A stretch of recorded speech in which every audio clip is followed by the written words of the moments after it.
Hi viewers friends, இன்றைக்கி நீங்கள் பார்க்கக்கூடிய இந்த இடம் பார்த்தீங்கன்னா நாங்குநேர்லேருந்து அடுத்து மணிஞ்சிப்பட்டி பக்கத்தில் பேய்க்குளம் அப்படிங்கிற இடம் இருக்குது. பேய்க்குளம் அருகில் தான் இந்த இடம் அமைஞ்சிருக்குங்க. பேய்க்குளம் ஆக்சுவலி தூத்துக்குடி மாவட்டத்தினுடைய தொடக்கம் சாத்தான்குளம் தாலுகா வரும். பஸ் ரோடு தான் நான் வண்டி போக பார்த்தீங்களா, இந்த பஸ் ரோட்டை டச் பண்ணி ஒரு 10 ஏக்கர் இருக்குங்க. 10 ஏக்கர் இருக்குது. தனிப்பட்டா கையெழுத்து பார்த்தீங்கன்னா 2 பேர் தான், அண்ணன் தம்பி 2 பேர் தான் கையெழுத்து. ஒரு ஏக்கருக்கு 15 லட்சம் ரூபா கேட்குறாங்க. ஒரு சென்டோட விலை 15,000 ரூபா. இது பேய்க்குளத்துக்கு மிக அருகாமையில் இருக்குது. பேய்க்குளம் மிகப்பெரிய ஊராக்கம். அந்த ஊரோட பக்கத்தில் உள்ளுக்க பார்த்துருங்க, ஆட்டுக்கடாலாம் போட்டிருக்காங்க.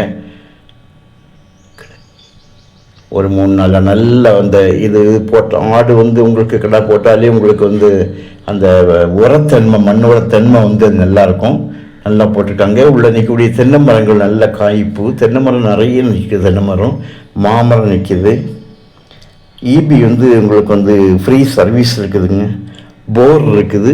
போரில் சப் மோட்ரு போட்டு வச்சுருக்காங்க. கிணறு இருக்குது, நல்ல ஒரு கிணறு இருக்குது. பஸ் ரோட்லேயே இது ஃப்ரண்டேஜ் வருது. ஃப்ரண்டேஜ் மட்டும் கொஞ்சம் குறைவாக இருக்கும். உள்ளுக்க கம்ப்ளீட்டாக நஞ்சை போட்டிருக்காங்க. அந்த அளவுக்கு தண்ணி உள்ள வளமுட இடம்னால தான் உங்களுக்கு நஞ்சை பெயரிட முடியுது. அப்புறம் வாழை, நீங்கள் பார்க்கக்கூடிய அந்த வாழையும் இதோடு சேர்ந்து தான் உள்ளுக்க பார்டர் எல்லாமே 4 பக்கமும் கல் போட்டு தான் விட்டுருக்காங்க. கிணறு எல்லாமே நல்ல பாதுகாப்பாக 4 பக்கமும் சுவர் கட்டி விட்டுருக்காங்க. ரூம் 1 இருக்குது தங்குவதற்கு. மாமரங்கள் நீங்கள் பார்க்கிங்க, கொஞ்சம் மாமரங்களும் நிற்குது. அப்புறம் அந்த நிலத்துக்கு அடியோடி உங்களுக்கு இந்த பைப்பை இந்த 10 ஏக்கரும் தண்ணீர் போகும்படியாக அந்த அரேஞ்ச்மெண்ட் பண்ணியிருக்காங்க. மரத்தை பார்த்தீங்களா, இப்படியும் 10, 20, 30 மரம், தென்னை மரங்கள் நிற்கிது. Main road, bus road, Peikulam பக்கம் தென்னை மரங்கள் அதிகமாக இருக்குது. ஈபி ஃப்ரீ சர்வீஸு, கிணறு, 2 போரில் சப் மோட்டர் கிடக்குது.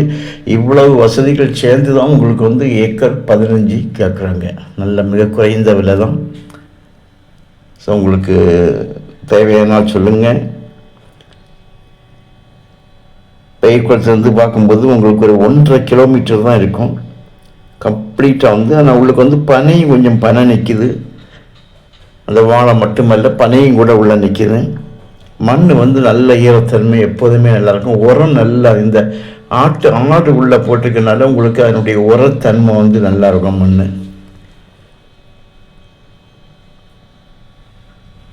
அதுங்களா, மாமரம் அதான் நிற்கிது. அவ்வளோதான் மாமரம், வேறு இல்லை. தென்னை மரம் கொஞ்சம் அதிகமாக நிற்கிது. கம்ப்ளீட்டாக இது நஞ்சை தான் போட்டிருங்க. அதாங்க நெல் பயிர் நிறைய போட்டிருக்காங்க. ஆனால் ரோடு ஃப்ரண்டேஜ் மட்டும் உங்களுக்கு ஒரு 50-60 அடி வரும், அவ்வளோதான் வரும். மீதி எல்லாமே உங்களுக்கு உள்ளே இந்த இடம் அகலமாகுது. உள்ளே வந்த பிறகு இந்த இடம் பார்த்திங்கன்னா நல்ல அகலமாகுது.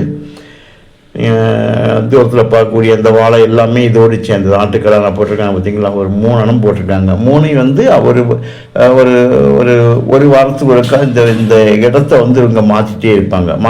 மாற்ற உங்களுக்கு எல்லா இடமும் இந்த உரத்தன்மை, ஆட்டோட வேஸ்ட் உரத்தன்மை நல்லா கிடைக்கும். நல்ல மரங்களாகும்.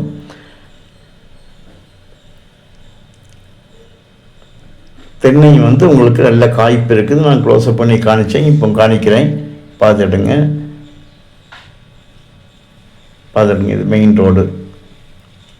கரெக்டாக உங்களுக்கு 1.5 கிலோமீட்டர் டிஸ்டன்ஸில் இருக்குது பேய்க்குளத்துலேருந்து. தேவையானால் நீங்கள் கால் பண்ணுங்கள். தேங்க்யூ.